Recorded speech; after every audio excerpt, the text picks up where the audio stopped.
And we're back. That means it's time for overtime. And since we didn't have time to talk about it in the 15-minute time limit, let's talk about it now, because there were a number, that number being 3, of returns on Raw last night, including Chris Jericho, AJ Lee, and The Miz. Before we get too far in the weeds, I feel it's impelled upon me to just comment on something real quick, and that is... That was not my Moscow Coltrane impersonation from the Dukes of Hazzard. That was my reaction to all the negativity on you, on the Raw thread last night, about was a pretty damn good Raw, I thought. It was surprising. It had things we weren't aware of. I mean, when we thought that Jericho was the only guy to come out, when The Miz came out, we were thinking, oh, they screwed us again. But then when Jericho came out to screw with Miz, we were all over the moon, and then all of a sudden, the Wyatts come out of nowhere. I mean, it was an amazing Raw, and a lot of people just went and took a dump on it. I don't know if I would call it an amazing Raw, but it was a good Raw. I actually paid attention almost the entire time, and that's the first time that's happened in probably 3 or 4 months. Hear, hear. Well, here's the thing, I think it's the first hour, maybe even the first hour and a half or so, was pretty standard, pretty average. You know, you had Cena's whole thing, he's gonna be in a fatal way, now the Authority hates him. You had your filler matches, you know, I can't even remember half of them, like every other because they're not very important. But then once you got to about the point where, once you got to about the point where Vince McMahon came out, only it was really Damien Sandow, that's when things started to shift. That's when they started to bust out these surprises with him, and then Khali, and then of course The Miz and Jericho, and the other shock of not Miz but Wyatt actually beating down Jericho. And then the whole AJ coming back and winning the title. There were a few bits of illogic during the show, however. Namely, well, for one thing, Paige asking AJ if she thought she was stupid and then accepting the match anyway. And the whole idea of Cena, talk about that fatal 4-way for a second. The idea that the Authority included Roman Reigns in that match, despite the fact that they were very adamant that he not be in the Money in the Bank match. Or the ladder match.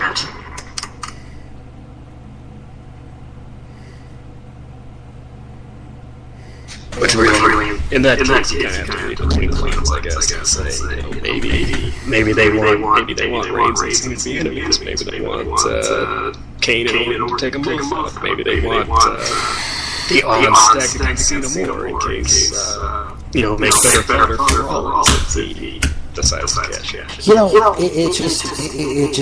it's really odd to have this be the way it is. The reserves to last night were pretty awesome. Except for The Miz, which we all know my opinions on Miz. It's strange to me to have, you know, that segment was weird because it was Miz coming back and everybody was expecting Miz, and they were like, oh, it's you. And then Jericho comes back and was like, hey, that's Chris, thank God. And then all of a sudden he's in a feud with you. Really? Bunny cats suddenly everywhere. I almost feel like, you know, they knew Money in the Bank wasn't a fantastic show. And then they know that they have SummerSlam, Battleground square in the middle that they have to build up. So, you know, they kind of busted out these surprises to try and kind of draw people in. Although I think they did a little too much, because like you said, you know, you've got Miz, then Jericho, then Wyatt. That's 3 bad nights in a row.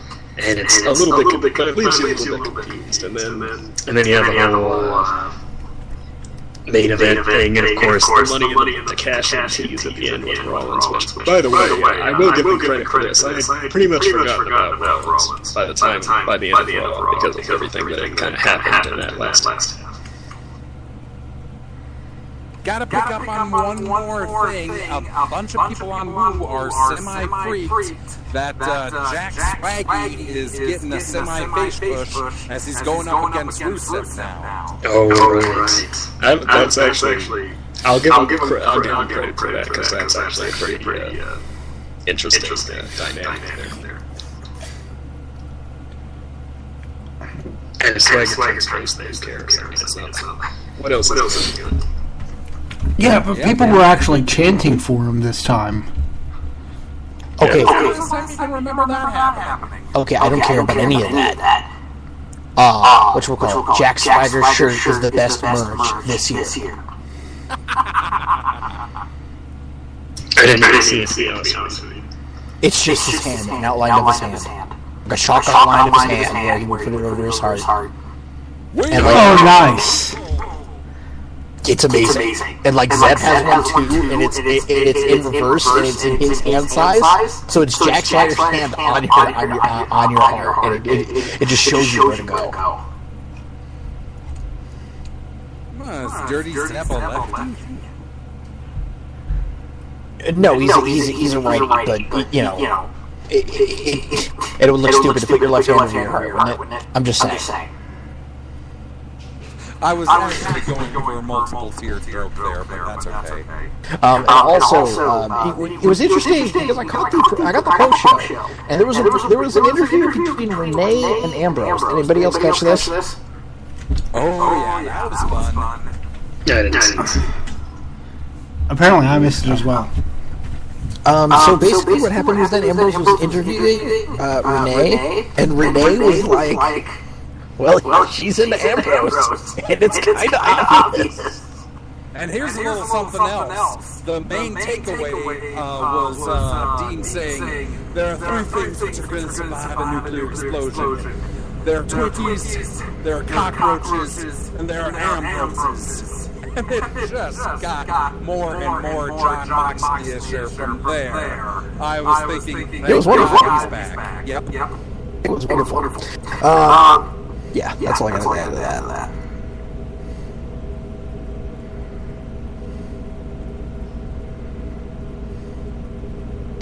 I mean, whether you liked it or not, Raw was full of surprises and full of things that affected things besides the main event, which is a pretty important takeaway. Even something probably minuscule and probably not even going to last a month, like Summer Rae Dolph Ziggler kind of making out in the middle of the ring. Actually, you know what? It wasn't a very PG show because you had that, and then you had Santino and Adam Rose endorsing Twisted Tea. Oh, yes. Poor Santino. Yeah, that's shit. He doesn't even have them. And now he's got to be lulled into a false sense of security by Adam Rose and his Twisted Tea. Please, for the love of God, I want Adam Rose and Santino on a tag team. And I want them to run wild on the tag team division. And then I want them to split up and have a nasty breakup over something really stupid. And then I want them to feud for 3 months. I'm leading up to a WrestleMania match, which will be on the pre-show. Which will be Adam Rose against Santino in something ridiculous versus the Cobra match. And if this doesn't happen, I will be very, very disappointed in WWE. Wait a minute, Adam, I just thought of this. Adam Rose has a new finisher. It's called the Rabbit Hop. It's named after his bunny rabbit, so it'll be the rabbit versus the cobra. It's money that prints itself. I don't know. It is a pretty fine way to actually make Rose interesting, besides just, doing this whole thing for months and months on end. The gimmick isn't serious. The gimmick isn't serious. He's a perfectly capable right hand, but he's not exactly, top tier quality. And putting him in a feud with Santino and solidifying him as this comedy sort of base, and then you put Heath Slater in the middle of all that. Oh my God! all day. Excuse me, every day. I would watch that because Heath Slater would get squashed by Rose, and then Santino would try to help Heath, but Heath would have beef with Santino. You're a terrible person. Stop suggesting this.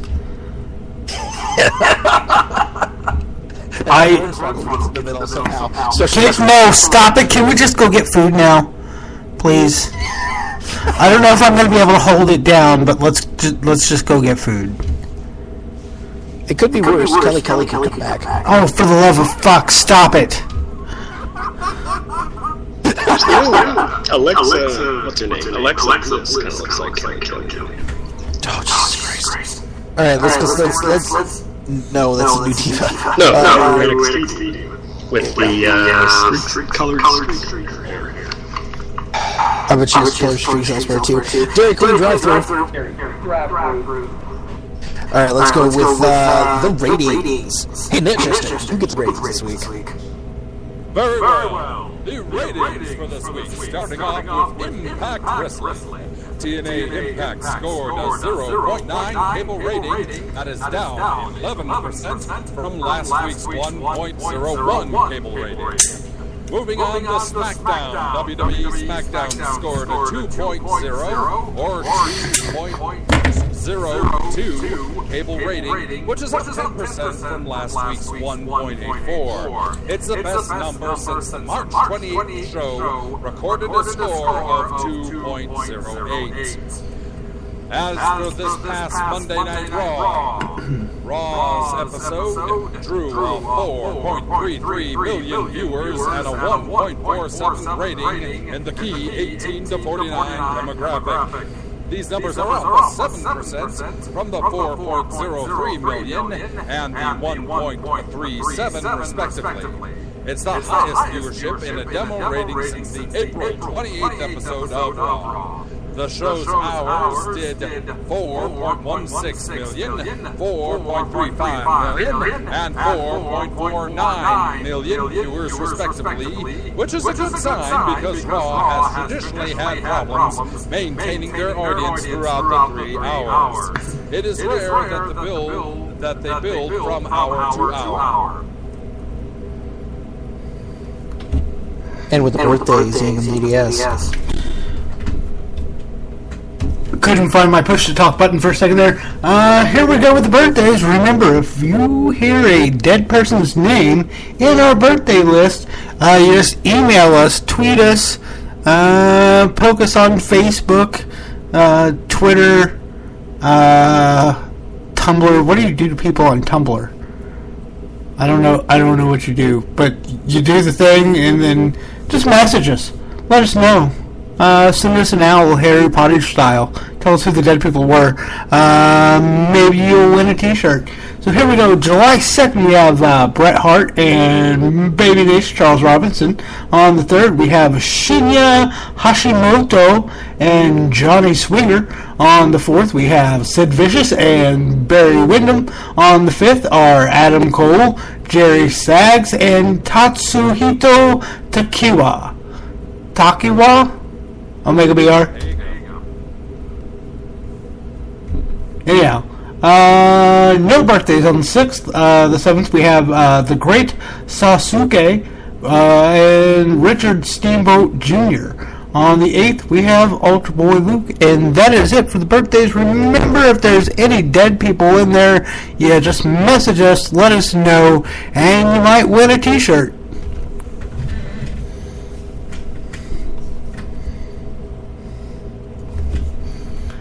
And now it is time for This Week in Wrestling with Omega BR.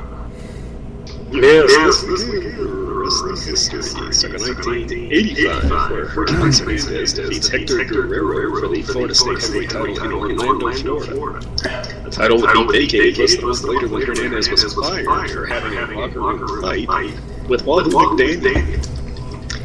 Jump to 1993, where Lex Luger arrived via helicopter on the deck of the USS Intrepid in New York City to take the Body Slam Challenge from WWF champion Yokozuna, where he was successful in slamming him, one of the great classic moments of the early 90s. And in 2001, having purchased WCW, the debut of the new WCW on Raw from Tacoma, Washington, was largely regarded as a flop, and one of the worst main events in Raw history, as the Raw announcers left the announce desk for a match featuring Buck Bagwell versus Booker T. Until many WWE wrestlers interfered and threw them out of the arena. That same night, Billy Kidman had defeated Shane Helms for the WCW Cruiserweight title, making it the first WCW title change under the WWF banner. And that was this weekend, Wrestling News. I had been reading recently of some old observers about Buff Bagwell and what was happening at the time, and apparently Buff, the stuff, was so full of himself, it was ridiculous, which got him immediately shit-canned. Happy trails to Vicky Guerrero, who was interviewing for jobs in radio print in Hawaii after a vacation there. Hector Guerrero and other members of the family claim that Vicky lost contact with them after the Hall of Fame induction, and Vicky responded that she has passed the negativity and wishes them well. Happy trails to Emma, who was arrested Monday afternoon on suspicion of theft of an iPod case from a local Walmart. She appeared in court on Tuesday where her lawyer argued she was using the self-checkout device and forgot to scan and pay for the case. And happy trails to Zack Ryder, who tweeted today that he has 0 items available on sale on WWE Shop. Not even a basic tee. Can I just say that I believe Emma? Well, time and kangaroo down, sport. I guess you have to. I believe Emma too, to be honest. I mean, you know, we have all these fucking things about people lying and working and bullshitting, and I believe Emma. I mean, it sounds like a perfectly logical thing to happen. So whatever. It just seems strange to me that police were called and a booking was taken based on an iPod case being mistakenly paid for. It seems to me there's something more to it. Well, it could have been that they were just being dicks about it, and she was like, "Oh shit, I forgot to pay for it. Let me do that real quick, and I'll be on." And they were like, "No, we already called the police." Do what? The XXL Center, which is where? That's in Hartford, Connecticut. Oh yeah, there you go. That's why. Yep, there you go. You don't fuck around on the northeast coast with those cops. Those guys are dicks. What should we watch this week in wrestling, guys? Omega BR.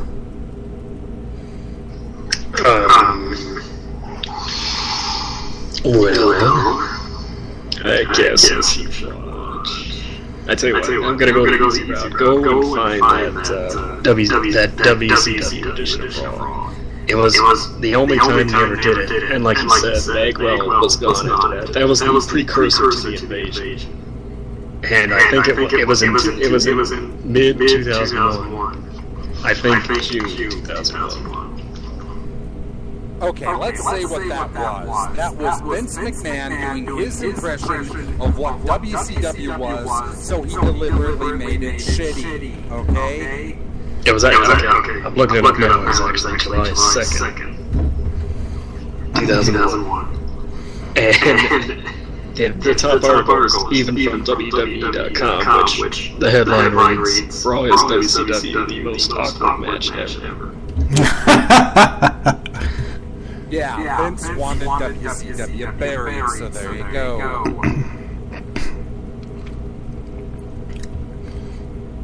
Alright, Yankum, what did we watch this week in wrestling? Well, thank you for suggesting.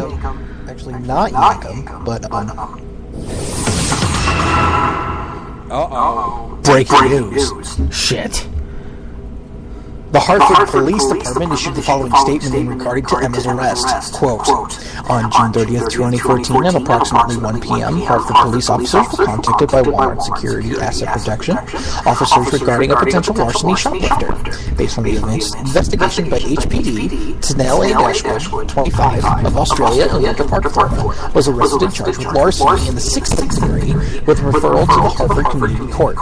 Dashwood was booked at HPD and issued a WPTA. The unpaid item for which the larceny charge was applied for was an iHome Slim Swivel iPad mini case, color red, with a value of $21.14. Oh, well, that changed everything. An iPad case, much less an iPad mini case. I mean, they can't keep those on the shelves. $21.14, gentlemen. That's what Emma said.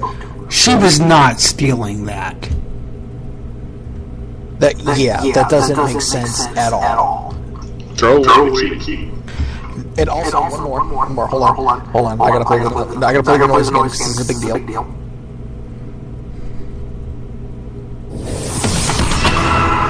If you could find it, John Cena is finally turning heel. What? But only for a film. Oh, Deadline fuck. that Cena is set to play a villainous role in The Nest, which will also star Tina Fey and Amy Poehler, Jason Moore, directing the film from a script by Paul Pell. The Nest stars Fey and Poehler as two estranged sisters who decide to throw a last party at their house, which their parents are about to sell. While Cena's character details have not officially been announced, the site says that it will in fact be a villainous turn and make notes that this would be his first time playing a bad guy, either in the ring or on the big screen, in over 12 years. John Cena finally turning heel, ladies and gentlemen. He wasn't a bad guy in Fred the movie. Nope, he wasn't a bad guy. I thought everybody was a bad guy. so did No, Omega. It was just a bad movie, buddy. Hey, Yank, what should we watch this week in wrestling? Well, I'm going to suggest. Excuse me. I'm sorry. I'm going to suggest Paige versus AJ because that is the match that broke my heart, made me happy, and gave me a strange feeling in my pants, like when I used to climb the rope in gym class. Plus, I must also say it was the semi-birth, even though people say that this has been going on for a little while now, I don't believe them, of the ridiculous LOL AJ wins meme that is head-scratchingly bad. Really, people, stop it. Chester, what should we watch this week in wrestling? As a tribute to one of my childhood heroes, none other than the best there is, the best there was, and the best there ever will be, Bret the Hitman Hart, I go say, to look at his DVD collection, Bret Hart's Hitman. And from that, I say, one of my all-time favorite matches was Bret Hitman Hart versus Stone Cold Steve Austin. Even though technically he won that match, a lot of people give it to Austin on moral grounds, but that was from WrestleMania 13 on March 23rd, 1997. Watch that match. I love it to death.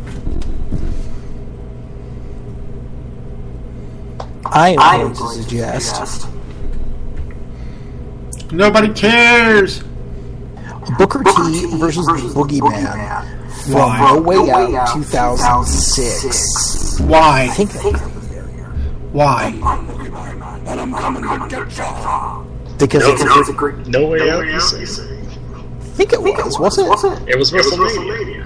Was it WrestleMania? Yes, it was. They had multiple matches, I thought. I know the famous one was WrestleMania because Booker and Charmel were coming to the backstage area, meeting all the freaks of the WWE. Oh, yes. Yes, Yes, that's where Snitsky had his Bigfoot fetish come to light, which is a true thing. Remind me of that one, didn't you? Yes, he did. I just had a pint of ice cream, damn it. You're welcome.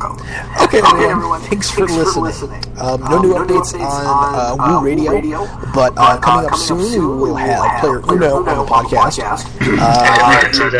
if I may once again plug the Fighting Back Wrestling Cancer Charity, which you can go to fighting-back.ca to donate and check out the auctions when the secondary discount is coming.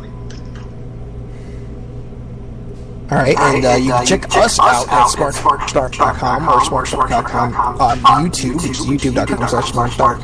You can listen to all of our podcasts and previous recordings. You can also check us out on Twitter, twitter.com/smartstark. Myself and Yankum tweet during Raw and the pay-per-views sometimes. We were kind of active during that particular night, but, you can check us out there. And you can also check us out on Facebook, facebook.com/smartstark, and a bunch of other, and smartstark at gmail.com if you'd like to contact us for more official matters than just something that would fit in 140 characters. I believe that's it. So, thank you very much for listening. We'll catch you guys next week. Take care and spike your hair. You know it, and so does Boogeyman. Good night, Vault.